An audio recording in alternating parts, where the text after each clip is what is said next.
Hello সবাইকে, আমি রংপুরে এসেছি। বেশ কয়েকদিন হয়েছে, একটা এমার্জেন্সি কাজের জন্য এসেছি। তো মানে এসেই লং ড্রাইভে বের হয়ে গিয়েছিলাম তার পরের দিন। মেইনলি আমরা 3 বোন মিলে আর কি বের হয়েছি লং ড্রাইভে। তো গিয়েছিলাম আর কি এই কালাভুনাটা খাওয়ার জন্য। আমাদের বাসার কাছে কাউনিয়া নামের একটা জায়গা আছে, ওখানে আর কি মা হোটেল একটা হয়েছে নতুন, ওখানে অনেক মজাদার কালাভুনা পাওয়া যায়। তো গিয়ে আমি বলছিলাম দেখি আমি একটু নাড়ি, তাহলে অনেক বেশি স্বাদ হবে তরকারিতে।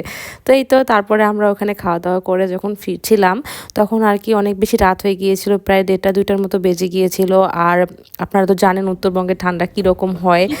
এই দেখেন এইরকম ঠান্ডা পড়েছিল, মানে কুয়াশাতে কিচ্ছু দেখা যাচ্ছে না। গাড়ি একদম আমরা দাঁড় করিয়ে রেখেছি, যে ওই পার থেকে কেউ আসছে বোঝা যাচ্ছিল না, আমরা ওই পাশ থেকে বুঝতেছিলাম না যে মানে কিভাবে আগে যাব।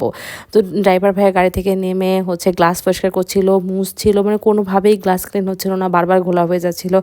অনেক বেশি ভয়ঙ্কর একটা পরিস্থিতির মধ্যে পড়েছিলাম। প্রায় 30 মিনিট আমরা এখানে থেকেছি, মানে এত বেশি ভালো লেগেছে আমার, তো বারবার ইচ্ছে করছিল গাড়ি থেকে নেমে দূরে একদম দৌড় দেই একটা।